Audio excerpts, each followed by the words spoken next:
Assalamualaikum warahmatullahi wabarakatuh. Salam dan bahagia murid-murid hebat.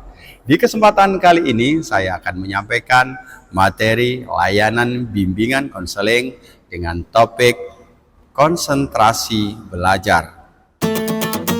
Tujuan layanan bimbingan konseling kali ini adalah memberikan pengetahuan dan keterampilan dalam teknik berkonsentrasi dalam belajar pada murid. Konsentrasi belajar adalah pemusatan perhatian atau pikiran pada suatu hal. Konsentrasi sama artinya dengan keadaan khusyuk seseorang pada sesuatu. Konsentrasi belajar adalah pemusatan daya pikiran dan perbuatan pada suatu objek yang sedang dipelajari. Manfaat konsentrasi yang pertama, siswa akan lebih mudah dan cepat menguasai materi ajar yang disajikan. Kemudian yang kedua, dapat dipastikan bahwa siswa yang konsentrasi dalam belajar sebenarnya ia juga sedang aktif. Jadi konsentrasi juga dapat dijadikan suatu tanda bahwa siswa sedang aktif belajar. Kemudian manfaat yang ketiga adalah untuk menambah semangat, motivasi bagi siswa untuk lebih aktif beraktivitas dalam belajar.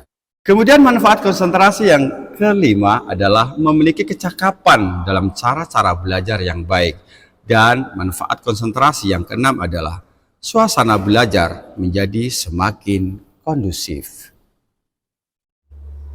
Cara meningkatkan konsentrasi yang pertama adalah kesiapan belajar. Sebelum melakukan aktivitas belajar, kita harus benar-benar dalam kondisi fresh untuk belajar. Ada dua hal yang perlu diperhatikan, yaitu kondisi fisik dan kondisi psikis. Kemudian untuk meningkatkan konsentrasi belajar, tentunya adalah menanamkan minat dan motivasi belajar dengan cara mengembangkan imajinasi berpikir belajar. Untuk membangkitkan minat dan motivasi belajar, maka perlu kita ketahui hal-hal berikut. Yang pertama, apa yang dipelajari? Dan yang kedua adalah, untuk apa mempelajari materi pelajaran tersebut? Dan yang ketiga, apa hubungan materi pelajaran dengan kehidupan sehari-hari?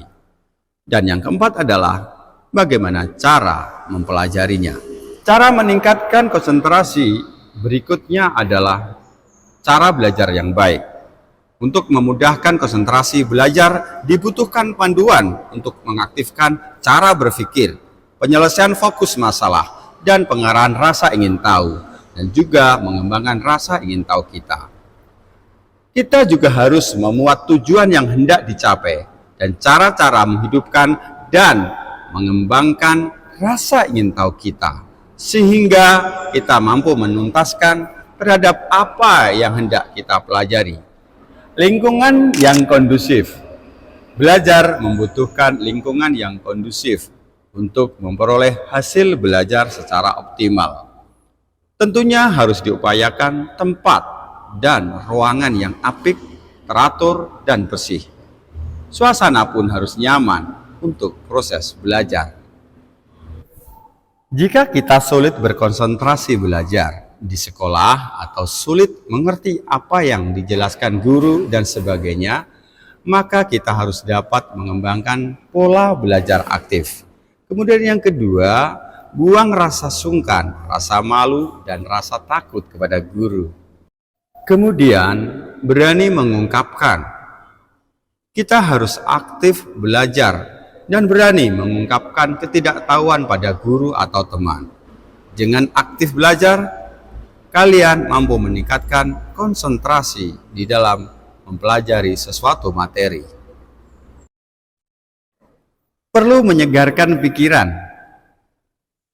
Saat menghadapi kejemuan belajar, saat kita belajar sendiri di rumah, dan menghadapi kesulitan atau jalan buntu, mempelajari materi pelajaran kadangkala menimbulkan rasa jemu dan bosan untuk berpikir. Jika hal ini terjadi, maka jangan paksakan diri kita untuk terus melanjutkan belajar. Jika dipaksakan akan menimbulkan kepenatan dan kelelahan, sehingga akan menimbulkan antipati untuk belajar. Nah, jika penat melanda, Anda bisa melakukan istirahat sejenak. Jalan keluarnya kita harus menyediakan waktu 5-10 menit untuk beristirahat sejenak dengan mengalihkan perhatian pada hal-hal lain yang bersifat menyenangkan dan menyegarkan. Kemudian kembali lanjut setelah istirahat.